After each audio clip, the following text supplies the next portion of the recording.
Hey, my name is Maya. I'm 27, and I think I might be living in a twisted version of one of those Hallmark movies, except instead of finding love in a small-town bakery, I've got my mom trying to emotionally blackmail me into paying for her new stepkid's college tuition. And the best part? According to her, I apparently owe her my entire life, even my job. She told me that word for word one night over dinner like it was a casual truth, right between bites of pasta. I wish I could say I was shocked, but if I'm being honest, things have been simmering for a while. Let me back up. I work in corporate communications for a pretty well-known tech company. It's not glamorous, but I busted my butt to get here. I did internships during college, worked part-time while studying full-time, and took on freelance gigs to pay rent while my friends partied. I come from a small town, and my mom, Dana, was a single parent for most of my childhood. My dad left when I was 5, and we never heard from him again. Growing up, it was just me and her, scraping by. Or at least that's the story she liked to tell people. The truth? My grandparents helped. A lot. My mom moved us into their house after the divorce and stayed there until I was in high school. They paid for groceries, bought me clothes, and even helped cover my school trips. But Dana would always rewrite history. According to her, she did it all alone, and I wouldn't understand how hard it was. That line became a sort of soundtrack to my childhood. It got old, fast. By the time I was a teenager, I had started to realize she was more invested in appearing like a struggling single mom than actually being one. When I got a scholarship to attend a university out of state, she freaked out. Not because she'd miss me, but because, as she said through gritted teeth, people will think I can't even keep my own daughter close. I left anyway. That was the start of the real divide. Fast forward to a year and a half ago. Dana met a guy online, Greg, a contractor from the next state over. I met him once before they got married and thought he was decent enough. A little too slick, but harmless. He had 2 kids from his previous marriage, Chloe, 18 at the time, and Dylan, 16. Dana went from 0 to stepmom overnight, and suddenly it was all about the new family. I lived 2 hours away, so I was mostly spared from the day-to-day, but she called constantly with updates about Chloe's senior year or how Dylan needed a male influence and how wonderful it was to have a full house. I tried to be happy for her. Truly. I even sent a gift when they bought a bigger home together, though I noticed Greg's name was the only one on the deed. But it was clear where her attention had shifted. Calls to me became less frequent unless she needed something. Then last October, everything changed. I had just landed a major promotion at work. It was a huge moment. I'd been gunning for that spot for over a year, and it came with a salary bump that meant I could finally move out of my shared apartment and into my own place. I called Dana, excited, expecting at least a congratulations. Instead, I got, wow, must be nice. You wouldn't even have that job if it weren't for me. I actually laughed at first, thinking she was joking. But she was dead serious. I raised you, she said. Don't act like you built your life from scratch. I was too stunned to respond, so I mumbled something about needing to run and hung up. The next day, she called again. This time, she got to the point. So, she said, Chloe's starting college soon, and we're a little tight on money with the house and everything. I was thinking you make more than enough now. Maybe you could help cover her tuition for the first year. I honestly thought I'd misheard her. She went on, as if we were discussing borrowing a sweater. It's not like you've got a family to support. And think about it. This is your sister. No, I said flatly. There was silence, and then that dangerous tone she always used when she felt slighted. Maya, after everything I've done for you, you've done nothing for me, I snapped. My grandparents raised me. You were just there. Click. She hung up. For the next week, I got texts ranging from guilt-tripping. I'm so disappointed in who you've become to passive-aggressive. Just so you know, Chloe cried when I told her you said no. I ignored them all. But then she escalated. A few days later, she showed up at my apartment unannounced, with Chloe in tow. I opened the door in sweatpants and a face mask, completely unprepared, and there they were. Dana barged in like she owned the place, Chloe trailing behind with big, watery eyes. Dana launched into this dramatic monologue about family responsibility and giving back. She even tried to appeal to my ego, saying, "Wouldn't it feel good to say you helped your sister become a doctor?" "She's not my sister," I said. "She's your husband's kid. You've been married for what, 7 months?" That's when Chloe cried. Legit tears. And I'll admit, I felt bad. But not bad enough to cave. Dana stormed out, dragging Chloe with her, and I didn't hear from her for a while. I thought maybe that was it. I hoped. Then, 3 months later, just last week, I woke up to loud banging on my door. I live in a quiet apartment complex, so it startled me. I threw on a hoodie and opened the door cautiously. It was Chloe, red-faced, screaming, mascara streaked down her cheeks. "You ruined everything," she shouted before I could even say hello. She was shaking, full-on trembling with rage. I tried to calm her down, but she kept yelling. "We lost the house. My dad had to take out a loan, and it wasn't enough, and now we're moving back into a tiny apartment, and it's your fault." I blinked at her. "What? You were supposed to help. If you had just paid for tuition, we wouldn't be in this mess." I couldn't even process it. They lost the house? Greg took out a loan? And somehow, I was the villain? That's when she said it. "I hope you're happy, Maya. You destroyed our lives." I stood there, barefoot on my doormat, with Chloe's voice ringing in my ears. "You destroyed our lives." I was still half asleep, not even fully sure this wasn't some weird anxiety dream. But no, this was real. She was standing right in front of me, eyes bloodshot, arms clenched at her sides like she wanted to swing at me. I didn't know what to say. My heart was pounding in my chest, not out of fear, but from the shock. From the sheer absurdity of it all. This girl, who I had met a handful of times, who was legally an adult, was screaming at me like I had pulled the rug out from under her entire world. "I'm sorry your family is struggling," I said, trying to keep my voice steady. "But you need to leave." That didn't go over well. "Oh my God, you're so selfish," she shrieked, voice cracking. "My dad is depressed, my mom's a wreck, and all you care about is your stupid job and your little apartment." I closed the door. Not slammed. Not dramatically. Just closed it. I stood there, hands still on the knob, and listened as she screamed outside for another 30 seconds before storming off. I waited until I couldn't hear her footsteps anymore, then locked the door and slid to the floor. For a while, I just sat there in silence. It wasn't guilt I felt. It was grief. Not for Chloe. Not for the house. But for the final, undeniable proof that I was no longer part of their family. If I ever had been. Later that day, I got a call from Greg. First one I'd ever received from him directly. I debated answering it for a good 5 minutes. Curiosity won. "Maya," he started. His voice was calm, eerily calm. "I heard you slam the door in Chloe's face this morning." "Nope," I said, flatly. "I closed it. After she screamed at me for ruining her life." He sighed, like I was a burden. "Look, I'm not here to argue. I just think you need to understand what this decision has done to us." I stayed quiet. "She was counting on that tuition," he continued. "We all were. We stretched our budget assuming you'd help out. And now we're behind on the mortgage and the banks come knocking. Why would you stretch your budget assuming money that was never promised?" I asked. There was a pause. "Dana said you'd come around." "Of course she did." He launched into this whole spiel about familial duty and investing in the next generation, and how Chloe had dreamed of going to the same university I had. He kept using the word "we," like I was part of their financial plan. Like I was another parent, a third adult in their household. I finally cut him off. "Greg, I'm not your wife. I'm not Chloe's mom. I didn't agree to any of this. I'm not responsible for decisions you and Dana made. I've been out here building my life on my own. You don't get to put your debts on me." He didn't argue. He just said, "You'll regret this," and hung up. That's when I knew things were going to get worse. A week passed, then another. I thought maybe they'd finally backed off. But then weird things started happening. The leasing office at my apartment complex emailed me, saying someone had called pretending to be me, asking about my rent and when it was due. The receptionist said the caller gave my full name and birth date but couldn't answer the security question, so they didn't give anything out, but still, it rattled me. A few days later, I got a notification that someone had tried to reset the password to my student loan account. Then a credit card I hadn't used in over a year had a charge for $19.99 for a streaming service I didn't subscribe to. It was all small stuff, but it added up. They were trying to get into my personal information. I filed a police report, froze my credit, changed all my passwords. I didn't have hard proof it was them, but I knew. It had Dana written all over it, clumsy, reckless, entitled. I even texted her. "Me. If you or anyone associated with you tries to access my accounts again, I will press charges."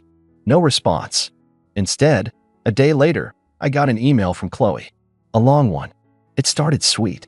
Said she understood that things had gotten out of hand, that she was emotional and shouldn't have come over. Then came the twist.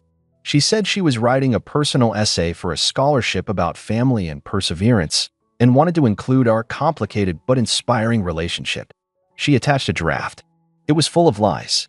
She wrote about how I supported her dreams and paid her first semester tuition out of sisterly love, that I'd guided her through the college application process and even helped her pick out her dorm essentials. It read like a fictional memoir, like a fantasy version of the last year. She even called me her biggest role model. At the end, she added, "Please say it's okay for me to submit this. The deadline's soon, and it could really help my future." I stared at the email for a long time. Then I realized this wasn't an essay. It was bait. If I said yes, I'd be validating their story. If I said no, they'd say I was heartless all over again. Either way, they were rewriting history to make me the villain or the hero, whatever worked better for them at the time. And in that moment, something inside me hardened. This wasn't just a misunderstanding. This wasn't family tension. This was manipulation. This was a campaign. They weren't done with me. But they also didn't realize something about me. I keep everything. Every message. Every receipt. Every voicemail. And for the last several months, I've been documenting all of it without even meaning to. And that's when the plan started to form. After reading Chloe's email, I didn't reply. I didn't yell. I didn't even warn her. I just sat there, feeling this eerie kind of calm settle over me. You know when something finally clicks? That moment when you stop second-guessing yourself? That was it for me. For months, I had questioned whether I was overreacting. I'd run the conversations back in my head. Was I too harsh? Should I have helped more? Did I owe Dana anything after all? But this email sealed it. I wasn't the problem. They were. So, I did what I do best. I documented. I took screenshots of everything from Dana's early text trying to guilt-trip me, to Greg's voicemail, to Chloe's scholarship essay. I backed up my voicemails, saved copies of my leasing office emails, and pulled my credit reports for the past 2 months. I even started a spreadsheet to keep track of the timeline. Every single weird charge, shady message, and invasion of privacy went in there. But I wasn't doing this just to keep myself organized. I was planning something bigger, and I knew exactly where to start.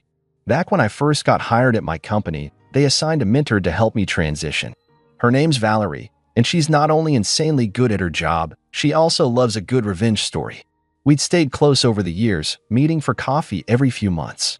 Valerie's the kind of person who knows a guy for anything. Lawyers, PR people, you name it. So I sent her a text, quick question. You still know that attorney who helped you with your mom's estate mess? Valerie texted, you okay? I replied, not really. Can I call you? We met for coffee the next morning. I laid it all out for her, the blackmail, the manipulation, the stalking, and now the fake essay. Valerie didn't even blink.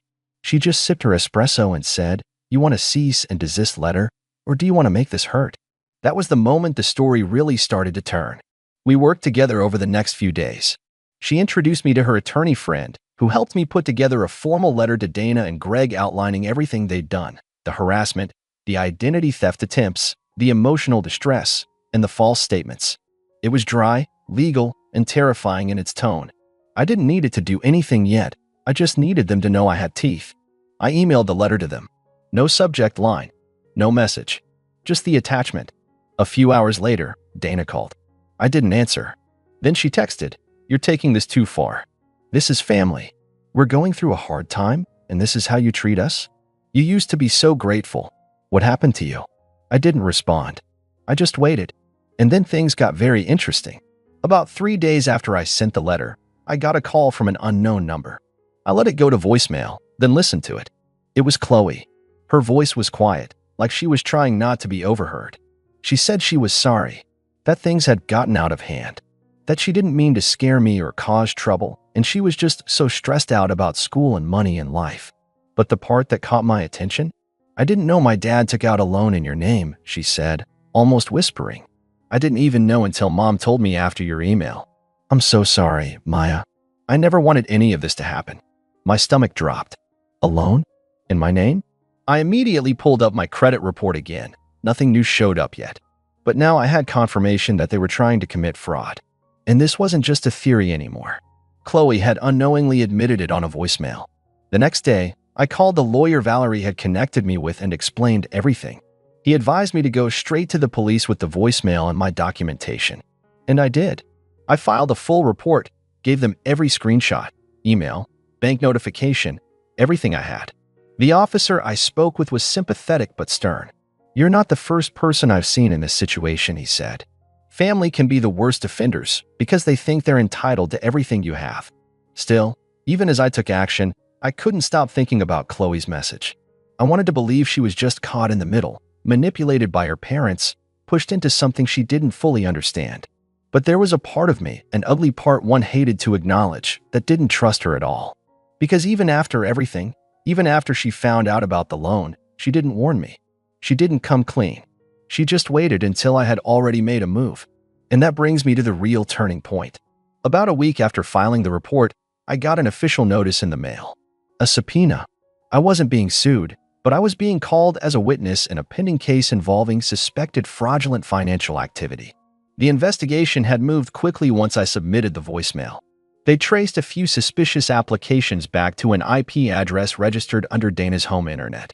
I didn't have all the details yet, but I knew enough to understand what was coming. And then, one morning before work, I saw it. An email from Chloe. Subject line: "Please, don't let them take everything." I couldn't bring myself to open it. Not yet. Because the truth is, I don't know how this ends. I don't know if I want them to be punished, or if I just want them gone. I don't know if Chloe deserves a second chance, or if she was always just playing a part. And I don't know what kind of daughter, sister, or stranger I'm supposed to be now. But I do know this. I'm done playing the villain in their story. They made me the bad guy. Now they're about to meet the real one. I opened Chloe's email that night. I waited until I was home, until I had changed into sweatpants, lit a candle, and braced myself. There was no way I was going to read this half-distracted between meetings or let it catch me off guard. The email was long, desperate, filled with phrases like, "I didn't know what they were doing," and "I was scared," and "I thought maybe you wouldn't even notice." She tried to draw a line between herself and her parents, painting herself as just another victim of Dana's manipulation. She said she didn't want to lose her chance at school, that she had been working hard despite everything, and she begged me not to ruin what's left of her future. Then, the kicker. She asked me to withdraw the police report. Not because it was false, but because, and I quote, "You got your point across. They're scared now. That should be enough."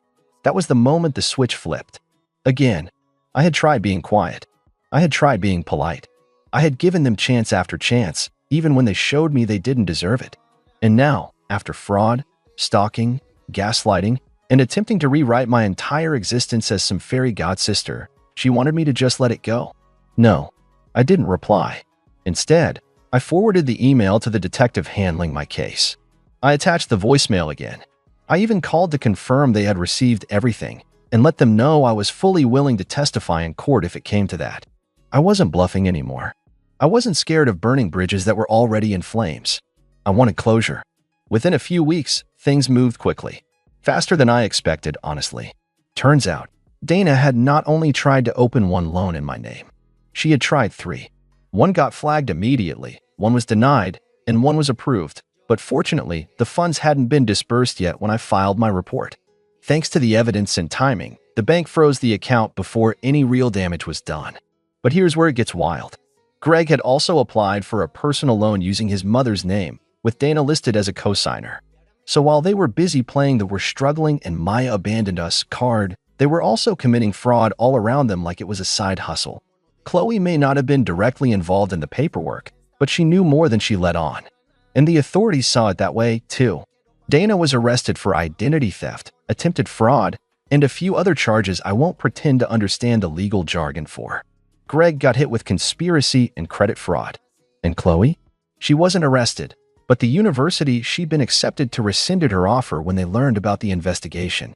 Turns out, she had submitted that fake essay to multiple scholarships. One of the boards flagged it as plagiarized because it used quotes from an actual Reddit post I had made months earlier, word for word. Poetic, really. The fallout was immediate. I didn't hear from Dana or Greg again. Not directly, at least. They were too busy dealing with court appearances and legal fees. My lawyer helped me file for a restraining order, just to be safe, and I got alerts set up on all my financial accounts in case anyone tried anything again. As for Chloe, she sent me one last email. Just one line. "You ruined everything." I didn't reply. Because here's the truth, and I want this part to be clear. I didn't ruin anything. I protected myself. I set boundaries. I stopped pretending that family meant sacrificing your peace, your money, your safety, just so someone else could avoid the consequences of their own behavior. I stopped being their scapegoat, their ATM, their silent audience. I didn't ruin their lives. They did that all by themselves. And when I walk into my new apartment now, the one I got with my money, from my job, after my hard work, I don't feel guilt. I feel peace. Because for the first time in my life, I chose me. And I didn't look back.